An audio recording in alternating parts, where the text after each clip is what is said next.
have just discussed about the strange case of Britain. Earlier also we have gone through the unification of Italy, unification of Germany, the strange case of Great Britain, age of revolution, liberal nationalism, romanticism, French Revolution, role of Napoleon, Frederick Chauvet. This we have discussed. If you remember, as I have hinted in the last lecture itself, that we are going to discuss about romantic nationalism. We have discussed about it. Romantic nationalism and romanticism emphasize upon cultural aspects of rise of nationalism. We have discussed that nationalism has not grew only through the revolutions, through the war. The idea of nationalism also grew from the cultural aspects too. Over here, we are going to discuss about the new topic, that is visualizing the nation. Visualizing the nation means how the idea of nationalism and nation are reflected through our day-to-day life. Have you ever thought, when you are flaring your national flag, a piece of cloth having some color and some design, but it is very, very important because that is associated with the sense of nationalism that make that particular piece of cloth very precious. तिरंगे की आन, तिरंगे की शान. बाकी दूसरे कपड़े के विषय में हम आन शान की बात नहीं करते हैं. But we take care and give due respect to our national flag. Have you ever realized that while singing your national anthem, you might have some sorts of different sensation? What is this? किसी film के गाना गाते समय तो आपने कभी ऐसा महसूस नहीं किया? क्यों? ये क्या चीजें हैं? While singing our national anthem, what comes in our mind? What kind of sensation do you feel? Are you able to explain? Because this is related to your emotions, your feelings, your sensations. So over here, when the idea of nationalism got its hold in society, now it is going to reflect in our day-to-day life. Have you heard about the word Bharat Mata? You might have a drama, you might have participated in a kind of drama, in a kind of play where some boy, some girl might be playing a role related to Bharat Mata. Usually, what Bharat Mata, how you can reflect Bharat Mata? Very much a kind of goddess, related to goddess Durga. In the background, the Himalaya mountain is there, having that particular shape. Means, आपने देखा है ना भारत माता के घर में दुर्गा माता का शेप पे सवारी, उसी प्रकार की यहाँ पे वो नोशन है, हाथ में झंडा. ये क्या है? आइडियाज. भारत माता, हम इस मातृभूमि को, इस देश की जमीन को हम मातृभूमि कहते हैं, मदर लैंड कहते हैं, और इसके प्रति वो भावनाएं लाते हैं. देशभक्ति का जज्बा, बलिदान का जज्बा. ये क्या है? This is the reflection of this idea of nationalism. When we reflect our any abstract idea through any images, that is called allegory. Allegory is a part of romantic nationalism. Remember, romantic nationalism क्या कहता था? ये कहता था कि एक cultural movement है जो कहता है कि develop a particular form of nationalist sentiments. It focused on a shared collective heritage, a common cultural past as the basis of a nation. तो ये कहता है कि ये कॉमन सेंस ऑफ यूनिटी कहाँ से पैदा होगी? तो ये होगी हमारे कॉमन कल्चरल पास्ट से. ये कल्चरल पास्ट क्या? तो ये बताते हैं कि जैसे कि जर्मन फिलोसोफर का एग्जांपल, जर्मन यूनिफिकेशन में, this philosopher has given his own ideas. He was one of the pioneers of romantic nationalism in Germany. See, German philosopher Johann Gottfried Herder, 1744 to 1803, claimed that true German culture was to be discovered among the common people. ये nationalism की भावना कहाँ से आएगी? सामान्य लोगों के बीच से आएगी, राजाओं से नहीं आएगी, नोबल से नहीं आएगी, क्लर्जी से नहीं आएगी, common people. If you remember, wherever we have discussed about the rise of nationalism, we have focused upon the role of philosophers, role of middle class, educated ones, professionals. These are the common people. Next, Das Volk. Common people in German language, it was called Das Volk. One more questions may be asked from here. In NTSC, such question has been asked very frequently. It was through folk song. अब देखिए common culture की discovery कहाँ से होगी? Folk song से. Folk song क्या है? जो हमारे गांव में, देहातों में, हमारी परंपराओं में जो गीत है, वो गीत फोक सॉन्ग है. उसके अलावा फोक पोइट्री, कविताएं and folk dance. True spirit of nation, वॉल्गिस, ये आएगी इसी से. ये एक आइडिया है जो ये बताती कि कैसे जो फीलिंग्स है, आइडियाज हैं, वो नेशनलिज्म की जड़ों को मजबूत करती, लोगों को जोड़ती है. जब हम एक ही प्रकार के गीत संगीत को पसंद करते हैं, इंजॉय करते हैं, उसको गाते हैं, सुनते हैं, भाग लेते हैं, वो हमें जोड़ती है. हिंदुस्तान में मनाए जाने वाले जो पर्व त्योहार हैं, उसमें गाए जाने वाले जो गीत हैं, अगर उसे आप गौर से देखें तो वो हमें एकता के सूत्र में बांधते हैं. वो आपस में भाईचारे का संदेश देते, सेंस ऑफ यूनिटी का संदेश देते. ये है क्या? ये हमारी कॉमन कल्चरल पास्ट, ये नेशनलिज्म की मूल आधार है. अब इसी नेशनलिज्म के आइडिया को जब हम किसी इमेज के रूप में रिफ्लेक्ट करते हैं, जिसको एलेगोरी, जैसे भारत माता, वो एक इमेज है, allegory, abstract idea of nation reflected through a image, personification of nation. Personification यानी राष्ट्रवाद की भावनाओं को आपने किसी व्यक्ति के चेहरे को दिखाते हुए बताया.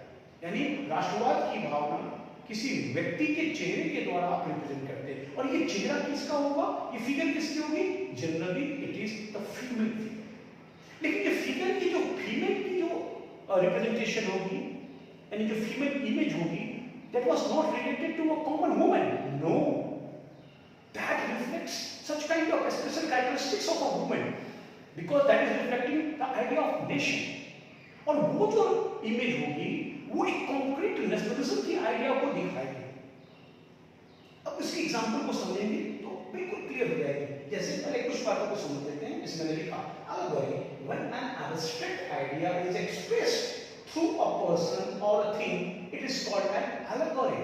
Next, now the artist found, देखिए ये इंस्पायर्ड है रोमांटिक नेशनलिज्म से. Now the artist found a way out by personifying a nation. That means they represented a nation as if it were a person. Nation क्या है? एक व्यक्ति के रूप में है. खासतौर से कैसा है? A female figure. Example देखिए. Marrying was the allegory of कहाँ? फ्रांस के.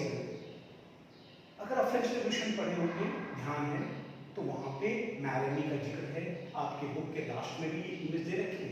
इवन आपकी इस क्लास 10 में भी, इस किताब में भी आप इस चैप्टर के अंत में देखेंगे तो इमेजेस हैं. वो इमेजेस, उसकी ड्रेसअप देखिए, वो ड्रेसअप, उसकी एक एक चीज फ्रेंच रेवोल्यूशन, फ्रेंच सोसाइटी से रिलेटेड है, उन घटनाओं से रिलेटेड. उसी प्रकार से देखिए जर्मनी के अलग, जर्मन नेशन की अलग, यानी जर्मनी में जो नेशनलिज्म आई तो उसको रिफ्लेक्ट किया गया जर्मेनिया नाम से. और जर्मेनिया के सर पे बताया गया, उसको ड्रेसअप की गई कैसे? ओक लीफ के क्राउन से.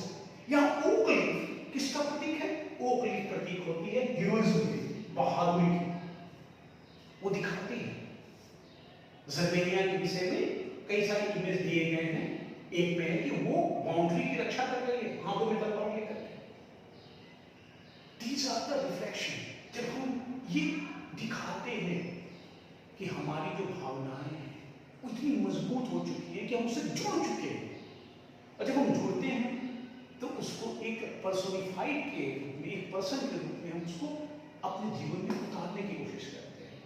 जैसे अगर एक एग्जाम्पल, एक हिंदू धर्म के विषय में, हम हिंदू धर्म के विषय में जब बात करते हैं तो प्रत्येक देवी देवताओं का हम चित्रण करते हैं एक इमेज के रूप में, और उसके अनुसार एक उनकी पेंटिंग बनाते हैं, उनकी इमेज बनाते हैं, एक मूर्ति बनाते हैं, उसकी पूजा आराधना करते हैं। ये कैसे है? This is also kind of एल्करी। ये हमें जोड़ती है। अब दुनिया की किसी भी जगह पे अगर हिंदू लोग ईश्वर की पूजा करते, शिव की पूजा करते हैं, तो वो शिव की पूजा उसी रूप में करते हैं। शिव उसी प्रकार से दिखेंगे, पशुपति के रूप में, भस्म लगाने वाले। ये वर्णन है, शब्दों के में वर्णन है कि शिव की ये भाव भंगिमा थी, तो शिव की भाव भंगिमा अनुसार शिव की हमने एक रूपरेखा बनाई, एक चित्रण कर दिया, एक इमेज बना दी। कृष्ण के विषय में देखिए, अधरों पे बांसुरी, सर पे मयूर पंख, कृष्ण के रूप में दिखाते हैं। माखन चोर, माखन खाने वाले, तो कृष्ण को मानते हैं कि माखन बहुत पसंद है। ये चीजें ध्यान रखने की चीज, these all are the part of allegory। लेकिन एलेगरी की हम बात करते हैं तो नेशन से हम बोलते हैं। ये मैं देवी देवताओं का एग्जांपल दे रहा था कि कैसे हम अपने विचारों को एक पर्सन के रूप में जब हम देखते हैं तो उससे हम अधिक अटैचमेंट महसूस करते हैं। ये रोमांटिक नेशनलिज्म के तहत जब हम बात करेंगे तो ये जब हम नेशन को किसी इमेज के रूप में हम दिखाएंगे तो हमें लगेगा कि ये क्या है, रिफ्लेक्शन ऑफ नेशन है, एलिगेट है। तो ये एग्जांपल यहाँ से आपको ध्यान देना है। यहाँ से 1 नंबर के क्वेश्चंस निश्चित रूप से पूछे जाते हैं। रोमांटिक नेशनलिज्म हम पढ़ चुके हैं कि कैसे ये nationalism has not grown by the path of war or revolution. Culture has also played an important role regarding this. तो ये उसी का पार्ट है।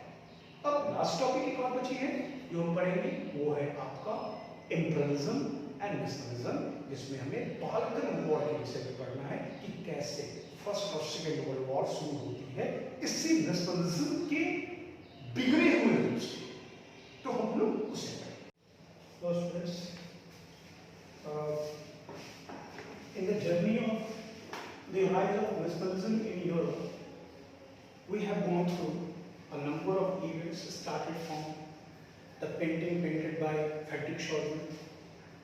Then after we have investigated about the society of Europe, liberal nationalism, romanticism, age of revolution, before that French Revolution, role of Napoleon Bonaparte in the rise of nationalism, conservatism, then after age of revolution from 1830 to 1848, unification of Germany, unification of Italy, and we have also discussed about the strange case of Britain.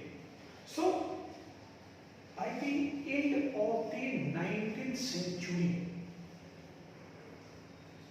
nationalism took its hold in Europe, but at the same time, few things were also going on in Europe. It was not only in Europe these changes were going on, actually it was going on in the whole world, but the pace of change is quicker in Europe than the other parts of the world. So Europe was in the transition phase, from the monarchy to a sense of nationalism, having your own identity, nation state. And now, once the number of European power took its hold, like Germany, like Italy, now it was the same period when the industrial revolution has also got its pace, and industrialization was going on in a very quick pace.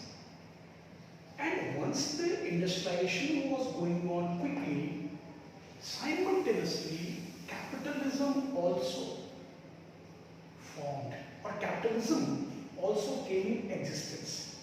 Capitalism is also a kind of a system, economic system that advocate about free trade without any restriction. So, Industrial Revolution gave an opportunity for a number of people to earn a huge sum of money, and they emerged as a capitalist. They were economically very, very sound. They were controlling the affairs of their own estate. They were having their investment in different places. And once the population of Europe was increasing, it was also an extension of market. And the opening of market, expansion of market, demand of goods just promoted, just given an opportunity for these industrialists and capitalists to just influence more and more areas, to cover more and more areas. So now, at first what we have seen, nationalism was just related to their feelings, emotions and unique identity. Now, this nationalism, this sense of nationalism is going to alter. Now, these European states, those got their powers. Now they are trying to dominate in their areas, trying to influence other areas, and also they were trying to extend their boundaries while occupying those areas for the sake of market, for the sake of getting natural resources to run their industries. So as why Britishers came to India from that particular longer distance, covering longer distance? At first they came to India for trade. But Vastavni, once the Industrial Revolution has taken place in England, their motive had been changed. Now they were looking India as a big market and a supplier of raw materials to British industries. So now this particular sense of nationalism now just diverted towards the imperialism. Imperialism is a practice, a political practice through which big powers try to extend their boundaries and grab more and more territories, and they rule over those areas with force. देखिए शुरू में ये monarchy कर रहे थे, अब एक elected government officially इस प्रकार के पॉलिसीज को अपनाएगी, तो वो किससे गाइडेड है? वो गाइडेड है कैपिटलिज्म से और गाइडेड है वो इंडस्ट्रियलाइजेशन से। तो ये अब इंपीरियलिज्म है। इसमें क्या हुआ? जैसे मैंने कहा कि एक कंपटीशन आई यूरोपियन कंट्रीज में to extend their boundaries, to just get more and more territories. That lead to a very critical situation in Europe, and that ultimately just resulted into the two world wars. At first, it was the Balkan Wars. अब ये Balkan Wars का जिक्र मैंने क्यों किया है? क्योंकि Balkan War एक ऐसी जगह थी जहाँ सबसे पहले इस imperialism, जो कहते हैं imperialistic rivalry, ये देखने को मिली। जो बाल्कन प्रॉब्लम है बिल्कुल नेशनलिज्म के बाद का वो फेज जब नेशनलिस्ट सेंटिमेंट्स अल्टर हो जाती है और एक देश, वहां के नागरिक, वहां की सरकार इस चीज को मानने लगती है कि उनका देश ही सबसे सर्वोत्तम है, ताकतवर है, इसलिए हमारा नेशनल राइट है कि हम दूसरे टेरिटरीज पे अधिकार करें। This is the alter form of nationalism. इसको कहते हैं एग्रेसिव नेशनलिज्म, उग्र राष्ट्रवाद, जहां पे राष्ट्रवाद की मूल भावनाएं दब जाती है। तो ये बाल्कन वो एरिया था जहां सबसे पहले इस प्रकार के टसल्स हुए। अब तो ये बाल्कन प्रॉब्लम को समझते हैं। ये बाल्कन क्या है और कहां है बाल्कन? देखिए, Balkan is situated just area nearby three particular great empires. एक तरफ है ऑटोमन, एक तरफ है यहाँ रशिया, और एक तरफ इसकी होगी वो ऑस्ट्रिया होगी।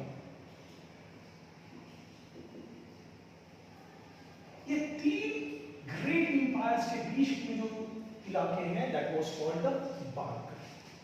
So Balkan become the just playing field for these three great powers directly, and there were a number of other European powers also playing their role in that particular area, like Britain. Even though Britain was very far, but Britain was also playing its own game, trying to just get its own influence over these areas. So this particular Balkan area that was once upon a time a part of the Ottoman Empire, once this wave of nationalism arose in Europe, a number of these Balkan countries just become independent, and they are very much small.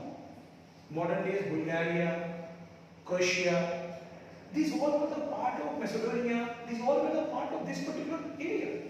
So they had started their own nationalist movement, but at the same time they were also having their a kind of competition to just grab other territories of that particular Balkan area.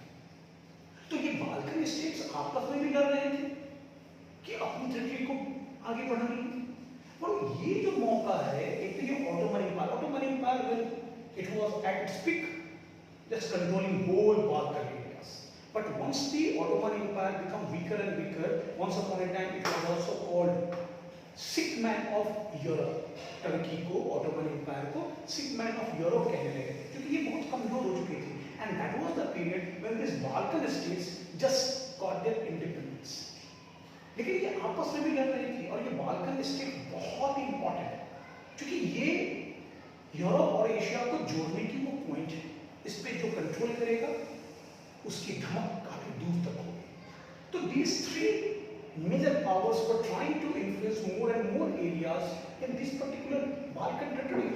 So as England was trying that Balkan states should have their own identity rather than join any of these three empires, because England was trying to use this particular Balkan states as a buffer state ताकि इनका influence Europe में नहीं आ सके। खासतौर से Russia को लेकर के वो इस चीज को समझते थे। तो ये बाल्कन का जो इशू है एक मेजर इशू है, एक ग्रेट टेंशन का इशू है। You are having the description in your book, this is Balkan problem, this Balkan problem. ये बाल्कन एरिया से रिलेटेड है, यहाँ ध्यान दीजिएगा। इसी से दो बाल्कन वॉर होते हैं और बाल्कन वॉर के बाद ये फर्स्ट वर्ल्ड वॉर और सेकेंड वर्ल्ड वॉर के पीछे भी इसी के कारण निहित है।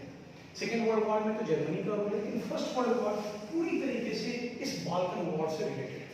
सेकेंड वर्ल्ड वॉर का जिक्र मैंने इसलिए यहाँ पे किया कि it was also related to this particular industrialisation, capitalisation, जिसने जन्म दिया किसे, कॉलोनियलिज्म को, कॉलोनी बनाने की प्रक्रिया को। तो कॉलोनियल रेस थी, इंपीरियलिस्टिक रेस थी, जिसने सेकेंड वर्ल्ड वॉर को जन्म दिया। क्यों हिटलर अधिक से अधिक एरिया को, टेरिटरी को ऑक्युपाई कर रहा था? इंग्लैंड और फ्रांस क्यों चुप थे?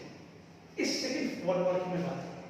That is another matter, but these all are related to each other. अब यहाँ सर्बिया की बात देखिए। सर्बिया एक ऐसा प्लेस था, मॉन्टेनिग्रो, सर्बिया, ये बाल्कन का टेरिटरी। इस सर्बिया में ही ऑस्ट्रिया के राजकुमार आर्चड्यूक फर्डिनेंड की हत्या की जाती है और इसके बाद ये ज्वाला भड़क उठती है first world war. Because these territories were just trying to emerge powerful, and so that they were trying to grab the other Balkan territories. और जब आपस में लड़ रहे थे, ये न्यूली इंडिपेंडेंट थे, आपस में लड़ रहे थे, तो ये तीन भूखे भेड़िए वहां बैठे थे। ऑटोमन एम्पायर अपनी ताकत को फिर से होल्ड करना चाहता था। ऑस्ट्रिया इस बिखरते हुए ऑटोमन एम्पायर से अपने हिस्से में अधिक से अधिक चाहता था।